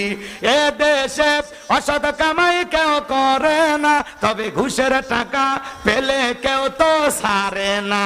টেবিলের নিচে দিয়ে হাত বাড়িয়ে কালো টাকাটা নেই সারিয়ে, টেবিলের নিচে দিয়ে হাত বাড়িয়ে কালো টাকাটা নেই সারিয়ে। করছে ওরা বড় দেশের চুরি, করছে ওরা বড় দেশের চুরি।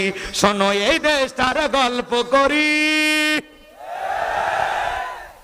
একটা ছেলের চাকরির জন্য 10 লাখ 15 লাখ 20 লাখ টাকা ঘুষ ওপরওয়ালাকে দেওয়া লাগে। ওপরওয়ালা বলতে কি ফেরেশতা এসে নিয়ে যা? এদেশের চেয়ার টেবিল পর্যন্ত ঘুষ খায়। কথা বলে না কেন? আছে না নাই? এ বাজান গো আমার, সামনের দিকে যায়, লম্বা করার সুযোগ নাই। এইবার জনগণ একটা করে দিরহাম দেওয়া শুরু করলো, আর ওই গোরস্থানের ভিতরে লাশ দাফন করা শুরু করলো। আল্লাহর খেলা বোঝা বড় দায়। ওই জামান আল্লাহ তাআলা একটা মহামারী দিলেন, যার নাম হলো ডায়রিয়া, কলেরা।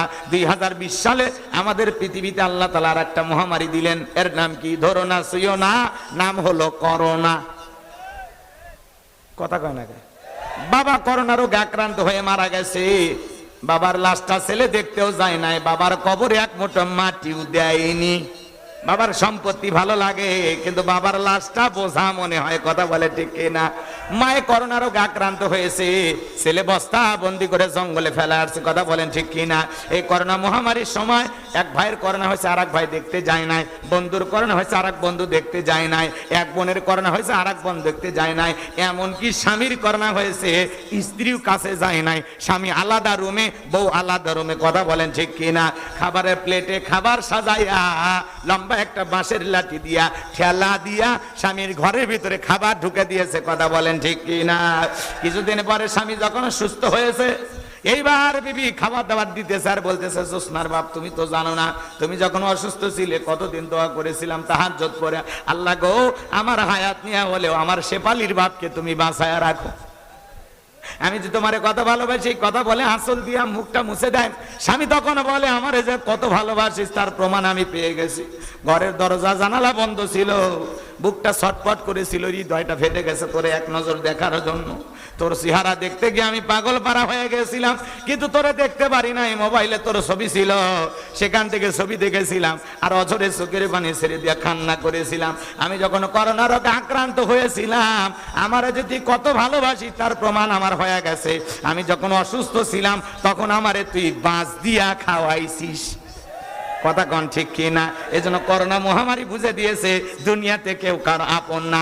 আপনি মনে করতেছেন আপনি মারা গেলে আপনার পরিবারের লোকজন অচল হয়ে যাবে, দুর্মিয়া ভুল ভাবনা, সব আপন গতি দিয়ে চলবে, আপনার জন্য দুনিয়ার কোনো কাজ থেমে থাকবে না, কথা বলেন না কেন?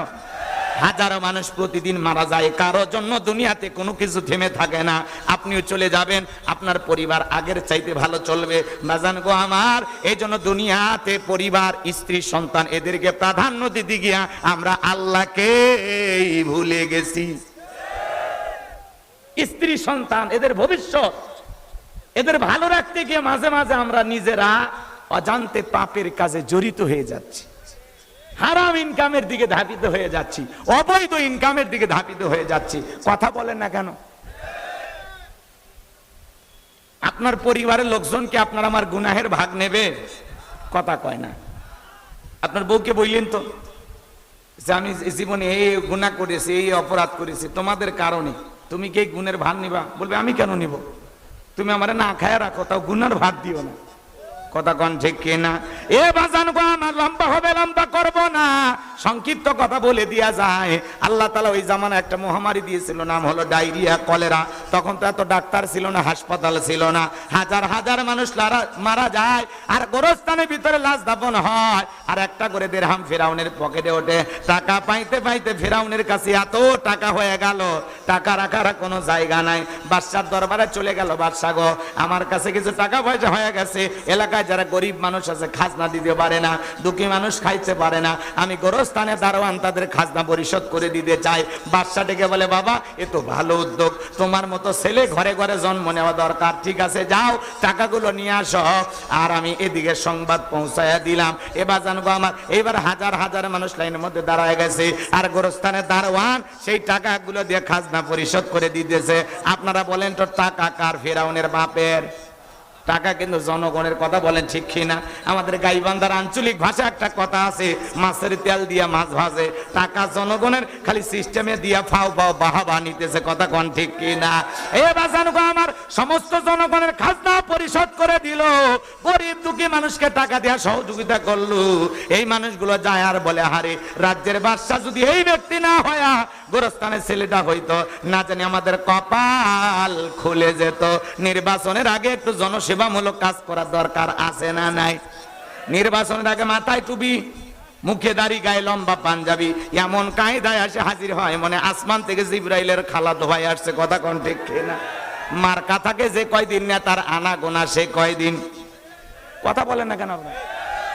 মার্কা থাকে যে কয়দিন নেতার আনাগোনা সে কয়দিন। রাস্তাঘাটে অলিতে গলিতে ঘরে, এমনকি রাস্তার ভিক্ষুক মহিলাকে চাপে ধরে বলে, আপনার চেহারার মাঝে আমি আমার মাকে খুঁজে পাই, আছে না নাই? কি নাটক করে, কি অভিনয় করে, আর ওদের অভিনয় দেখে আমরা ভুলে যাই। আর আমরাও কম খারাপ না, 1.5 টাকার বিড়ি আর 3 টাকার চা কাকি স্লোগান। বল্টু ভাইয়ের চরিত্র ফুলের মতো পবিত্র, নামাজ পড়ে 1 ওয়াক্ত, গাঁজা খাই 5 ওয়াক্ত, ঘুমসুরিতে পাকা ভক্ত, শয়তানের 1 নাম্বার ভক্ত, হুজুরদের জন্য খুবই শক্ত, চুষে খাই গরিবের রক্ত। কথা কন না কেন? নির্বাচনের আগে পোস্টার লেখা থাকে সেবা করার সুযোগ দিন। কথা কয় না কেন? গরিবের বন্ধু, সৎ লোক, নির্ভীক। কথা কয় না কেন? মাইকিন হয় না বল্টু ভাইয়ের 2 নয় কাছে ভাই, সেই তো আমাদের বল্টু ভাই। বল্টু ভাইয়ের মার্কা তরমুজ মার্কা, তরমুজ মার্কায় দিলে ভোট, শান্তি পাবে দেশের লোক। আকাশেতে ওরে চিল, তরমুজ মার্কায় মারুন চিল। কি মাইকিন রে ভাই! জনগণের আবেগ নিয়ে খেলে।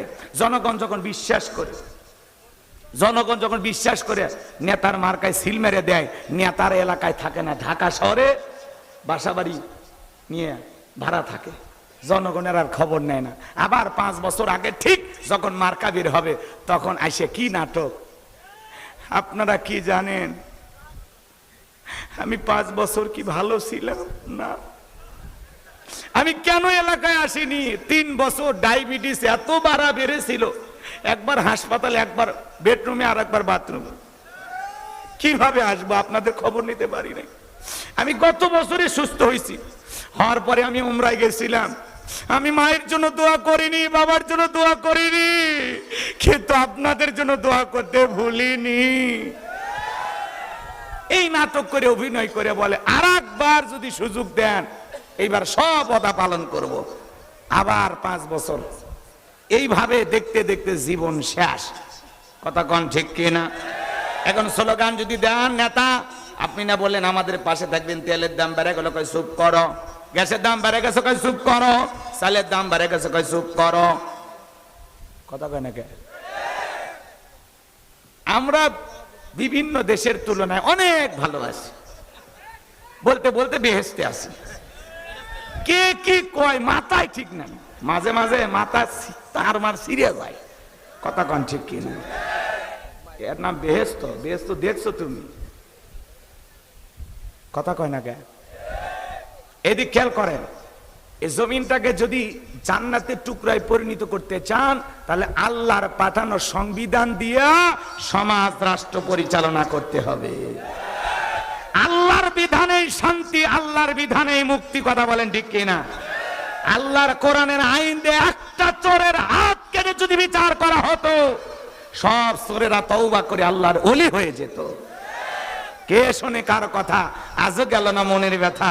এখন উচিত কথা যদি কই, পিঠের উপর দিয়ে যাবি মই। এই আনন্দে কিছু লোক কিনে খাবে বগুড়ার স্পেশাল দই। যত দোষ নন্দ ঘোষ, সত্যটা বললে দোষ, করলে অন্যায়ের প্রতিবাদ, নামটা হবে তোমার মৌলবাদ, নামটা হবে তোমার জঙ্গিবাদ।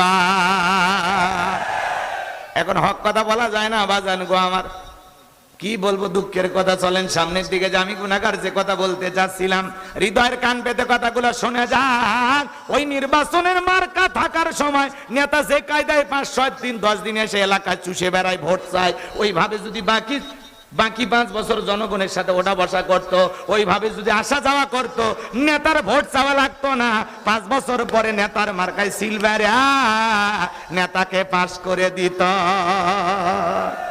কিন্তু ভোটের সময় এসে অভিনয় করে, ভোট করা শেষ, নেতা আর আসে না। কথা কোন ঠিক কিনা?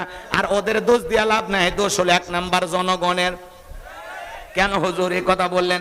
আমার এলাকায় ভোটের পরের দিন গেছিলাম, আমার এক নানি আছে, দেখে বলে হুজুর এক রাতেই 4200 টাকা কামায়। বললাম নানি কেমনে? জানিস না নির্বাচনের আগে রাত, যেটাকে বলা হয় কালো রাত, যত মার্কার লোকেরা আসে দরজায় নক করছে, নানি আসিস? বলে হ্যাঁ আসি। বলে আমি অমুক মার্কার লোক, 500 টাকা দিয়ে ভোটটা আমারই দিও। বলে ঠিক আছে। এভাবে কেউ 1000, কেউ 500, এরকম দিতে দিতে পরের দিন সকালবেলা দেখি 4200 টাকা। কথা কয় না? যেই দেশের জনগণ 500 টাকা 1000 টাকার জন্য নিজের পবিত্র আমানত বিক্রি করে, এমন জনগণ দিয়া দেশে ইসলাম কায়েম করা যাবে না। 1 পাগল তেঁতুল গাছের নিচে হাত তুলে বলে, আল্লাহ এই তেঁতুল গাছের মধ্যে রাজশাহীর ফজলি আম দে, রংপুরের হাড়িভাঙ্গা দে, নওগাঁর আমরুপালি দে। আল্লাহ তখন দেখে বলে, পাগল রে চোখটা খুলে দেখ কোন গাছের নিচে দোয়া ধরেছিস। তেঁতুল গাছের নিচে দাঁড়ায় আম চাইলে কিয়ামত পর্যন্ত যেমন পাওয়া যাবে না, নির্বাচনের আগে 500 টাকা 200 টাকার বিনিময়ে ভোটটা বিক্রি কইরা ওমরের মতো নেতা চাইলে পাওয়া যাবে না। আপনি যখন হাত তুলে বলেন আল্লাহ দেশের নেতাদেরকে ওমরের মতো বানায় দাও, আল্লাহ তখন বলে ওমরের দেশে থাকার মতো জনগণ হতে পেরেছিস। গাছের গোড়া ঠিক মাথা ঠিক, কথা বলেন না কেন? ভালো করে বুঝবেন, আপনি আমি যেদিন হতে পারবো 1 নাম্বার দেশের নেতা হবে 1 নাম্বার, আপনি আমি যখন হব 2 নাম্বার নেতা হবে 6 নাম্বার। হাফ কেজি জিলাপি দিয়ে আপনার কেনা যা আপনার দাম আছে মিয়া, কথা কয় না বারে, কি দোয়া করব? কষ্ট হচ্ছে আপনাদের? লিল্লাহে তাকবীর। হক কথা বলাই লাগবে বাজান গো আমার, সামনের দিকে যায়। এজন্য তালুকদার বংশের মতো যদি কলিজা বড় হয়, হাতটা তুলে কে ওয়াদা দিতে পারবেন নির্বাচনকে কেন্দ্র করে কোনোদিন চা বিড়ি পান সিগারেট খাবেন না, 1 টাকাও কোনো নেতার কাছ থেকে নেবেন না। এরকম সাহস আছে যাদের? হাতটা তুলে দেখান তো, আছে নাকি সাহস? লিল্লাহে তাকবীর। সৎ যোগ্য নির্ভীক ভালো মানুষ যাকে মনে হবে তাকে আমরা সমাজের নেতা বানাবো। যদি ভালো না লাগে যাওয়ার দরকার নেই, এমনি সব হয়ে যাবে। কথা কেউ আমার বাবাজিরা সামনের দিকে যাই, যে কথা বলতে চাচ্ছিলাম, এইবার ওই দেশের মন্ত্রী ছিল মারা গেল, নির্বাচন শুরু হয়ে গেল। আগে তো জনগণের মন কাইরা নিয়েছে, এইবারে একসঙ্গে সবাই ভোট দিয়া ওই কাবুজ নামের ফিরাউনকে মিশরের মন্ত্রী বানায় দিল। আল্লাহর খেলা বোঝা বড় দায়। ওই দেশের বাদশা যিনি ছিল, বার্ধক্যজনিতার কারণে বাদশা মারা গেল। এইবার ফিরাউন সমস্ত জনগণ আর নেতাদেরকে ডাইকে বলে, শোনো বাদশা ছাড়া একটা দেশ চলতে পারে না, তোমরাই বলো বাদশা হবে কি মিশরের সিংহাসনটা খালি। এইবার সমস্ত জনগণ ডেকে বলে, আপনার চরিত্র আগেই জানা হয়ে গেছে, আপনি যদি আমাদের বাদশা হয়ে যান আমাদের কারো কোনো আপত্তি নাই। এইবার জনগণের সমর্থন পাইয়া, নেতাদের সমর্থন পাইয়া ওই কাবুজ নামের ফিরাউন হয়ে গেল মিশরের বাদশা। হামানকে ডেকে বলে, হামান রে আজ থেকে তুই হবি আমার মন্ত্রী আর আমি হব মিশরের বাদশা। এই হামানের মাথায় কোনো চুল ছিল না, সাদেমাল নাই, বাম্পার লোড, পুরো মাথা ছিল ভারতের দমদম এয়ারপোর্ট টাকো হামান। কথা কি বুঝতে পারছেন? এইবার ফেরাউন ক্ষমতার চেয়ারে বসার পরে রাতের বেলায় ঘুমাইতে গেলে চোখে আর ঘুম আসে না, আজে বাজে স্বপ্ন দেখে লাফায় লাফায় ওঠে। তার দরবারে জ্যোতিষী ছিল 400, এই 400 জ্যোতিষী লিডারের নাম হলো দবিরা, বয়স হলো 320 বছর। দবিরাকে ডেকে বলে, দবিরা ভাগ্য গবেষণা করে দেখো, কেন জানি রাতের বেলায় ঘুমাইতে পারি না। দবিরা ভাগ্য গবেষণা করে বলে, নেতা যদিও ছিলেন ভবগুরে যুবক, তরমুজের ক্ষেতের লেবার, এরপরে গোরস্থানের দারোয়ান, এরপরে মন্ত্রী, বর্তমান রানিং বাদশা, আঙ্গুল ফুলা কলার গাছ, কিন্তু আপনার ভবিষ্যৎ জীবন বড় অন্ধকার। আগামী 3 মাসের মধ্যে বনি ইসরাইল সম্প্রদায়ের ভিতরে মুসা নামের একটা ছেলে জন্মগ্রহণ করবে। ওই মুসার কারণে রাজত্ব পাওয়ার ক্ষমতা থাকবে না। নেতারে এমনকি আপনার জীবন যাওয়ার সম্ভাবনাও দেখা যায়। এই কথা শোনার পরে ফিরাউনের মাথা ঠান্ডা না গরম? গরম মানে কাট করে ফুরাইছিলাম, কই আসলাম কই না জানি, ভবিষ্যতে আরো কত কিছু হয়। যদি বলতো মুসা আসবে খানকা বানাবে, বসে বসে জিকির করবে, তাহলে মাথা গরম করতো। আজও পৃথিবীর জমিনে তাকায় দেখেন যারা খানকানে বসে আছে ওদেরকে কেউ টার্গেট করে আছে না নাই? খানকানে বসে বসে জিকির করে, লাফালাফি করে, পানির ভিতরে চললে বাতি ঝড় বাতাসেও নেবে না, ল্যাংটা বাবার মুরিদ হইলে নামাজ রোজা লাগে না, আছে না নাই? ভণ্ড যে পিসাই বলবে নামাজ রোজা লাগে না, ওটা পি না টাটকা শয়তান। সিজদার মতো একটা সিজদা দিবি জান্নাত পার হয়ে জাহান্নামে পড়ে যাবি। আজকে মাজার গুলো হলো গাঁজা খাওয়ার নিরাপদ জায়গা। বগুড়ার মহস্তান আপনারা চেনেন না? কথা কেন? শেষ বৈশাখে 3 দিন ব্যাপী গাঁজার আসর, সুন্নি সাধুরা হাজির, এমন এমন চেহারা দেখে মনে হয় আস্ত শয়তান। কথা কয় না কেন? গাজার কলকিতে টান মারিয়া ধোঁয়া ছাড়তেছে বাজান গো আমার, এমন ধোঁয়া ছাড়ে মাজারে বসে এমন কায়দায় গাজাতে টান মারে। রাস্তায় প্রশাসনের লোকেরা দাঁড়িয়ে থেকে মনে হয় ওরসের রান্না চলছে, আছে না নাই? ভণ্ড আমার বাবার মাথার চুলে জট, বাবার হাতে গাঞ্জার পট, সালা পিন্দা থাকে, তবিল তাকে তার সব দেখা যায়। গাজা খাইতে খাইতে মোজদারি লাল বানাইছে, টসলে একবারে মুখকেও খুঁজে পাওয়া যায় না। ওর সুন্দরবনে বসলে বান্দরবনের কি অবস্থা? এরকম ভণ্ড পীর আছে না নাই? ভণ্ড পীর যেখানে ওগুলো দরবারে যা দেখবে নারী পুরুষ পর্যন্ত একত্রে জিকির করতেছে, লাফাইতেছে, আছে না নাই? শোনেন নাই মহিলারা পর্যন্ত দরবারে যা গান গায়, কয় আমি পাগল দিওয়ানা হয়েছি, মুর্শিদেরই প্রেমে পড়েছি। স্বামীর প্রেমে পড়ে নাই, পড়ছে কার প্রেমে? লক্ষণ ভালো না খারাপ? এরকম ভণ্ড আছে না নাই? তালা বাবা, সালা বাবা, গানসা বাবা, শিকল বাবা, লাউ বাবা, কদু বাবা, পায়খানা বাবা, পিস্তল বাবা, বাবার অভাব নাই। যার বাবা যত বেশি তার জন্ম তত খারাপ।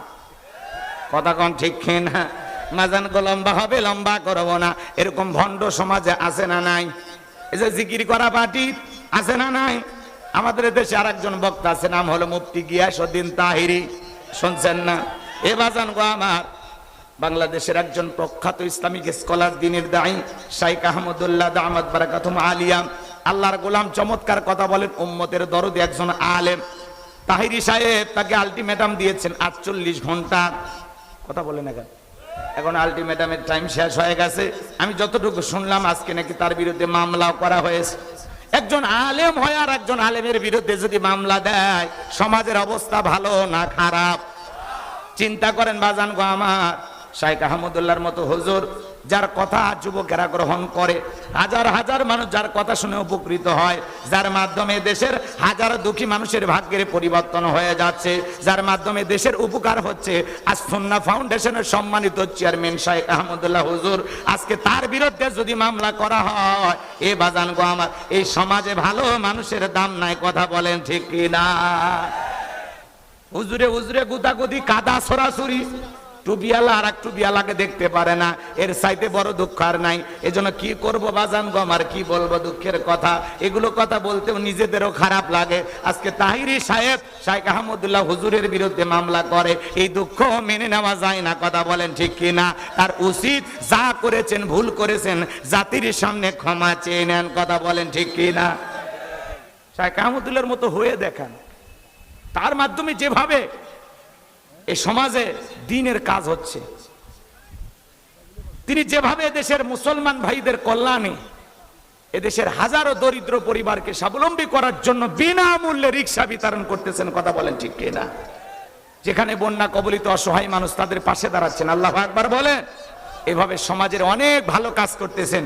শাইখ আহমদুল্লাহ হুজুরের জন্য আমরা দোয়া করব, আল্লাহ যেন কবুল করেন। জোরে বলেন আমিন। তাহিরি সাহেব যে ভুল করে মামলা করেছেন, সে যেন ভুল বুঝে মামলা প্রত্যাহার করে নেয়, দেশ ও জাতির কাছে ক্ষমা চেয়ে নেয়। কথা বলে ঠিক কি না? এখন বললে হবে না তো, আগে বলা লাগে, শুরুতে করে দিতাম। এখন কি সে নাকি আরো ভাইরাল হতে চায় নাকি? নানান বক্তব্য দিয়ে সব সময় তো তিনি আলোচনায় থাকে। সেদিন দেখলাম এক বক্তব্যে বলতেছে, আমি 2.5 কোটি টাকার মালিক। তাহিরি সাহেব বলতেছে, তো বলার পরে কিছুক্ষণ পরে আবার বলতেছে, না আমি 2.5 কোটি টাকার মালিক। কেন বললাম? এটা শুনলে তো দুদক আসবে আমাকে ধরতে। তা উনি এখন বলতেছে, আমার দেহে যে কিডনি আছে, এগুলো যে অনেক কিছু আল্লাহ দিছে, এই দিক দিয়ে আমি বলতেছি আমার দেহে 2.5 কোটি টাকার সম্পদ আছে। কি চালাক বক্তব্যের পেঁয়াজ কি! কথা কয় না কেন? একবার ঢেলে দেই, ভাইরাল হয়ে গেল। কথা কোন ঠিক কিনা? উনি তো আছে জিকির, মাশাআল্লাহ মাশাআল্লাহ, আছে না ওনার জিকির গুলো? এই যে যুবকেরা আবার এগুলোতে বাদ্যযন্ত্র দিয়ে ডিজে পাঠিতে আছে না? হ্যাঁ, ডিজে পাঠিতে হিন্দুদের বিয়ের বাড়িতে পর্যন্ত তাহিরি ভাইয়ের গান, মুর্শিদ আছে না?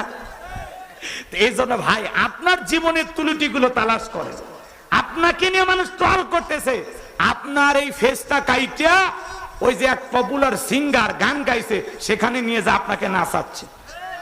এরপরে দেখলাম মাঠের ভিতরে ফুটবল খেলতেছে, সেখানে আপনার ছবি লাগাইতেছে। এগুলো নিয়ে আলোচনা করেন। আপনি কেন শাইখ আহমদুল্লাহ হুজুরের মতো এত বড় আলেমের পিছনে লাগছেন? কথা বলে ঠিক কিনা? তার কথার যদি কোনো ব্যাপারে আপনার কাছে ভুল মনে হয়, কোনো কথা যদি আপনার পছন্দ না হয়, তার সাথে সরাসরি যোগাযোগ করুন, দেখা করুন, সাক্ষাৎ করুন, 4 দেয়ালের ভিতরে আলোচনা করে বিষয়টা নিয়ে সমাধান করবেন। কথা বলেন ঠিক কিনা? যদি আপনি না বুঝতে পারেন, তাকে যা জিজ্ঞাসা করেন সে আপনাকে বুঝিয়ে দেবে। অথবা আপনার কাছে যদি বেশি জ্ঞান থাকে, তাহলে তারে যা বুঝান যে আপনার এই বক্তব্য দেয়া ভুল। কথা কোন ঠিক কিনা?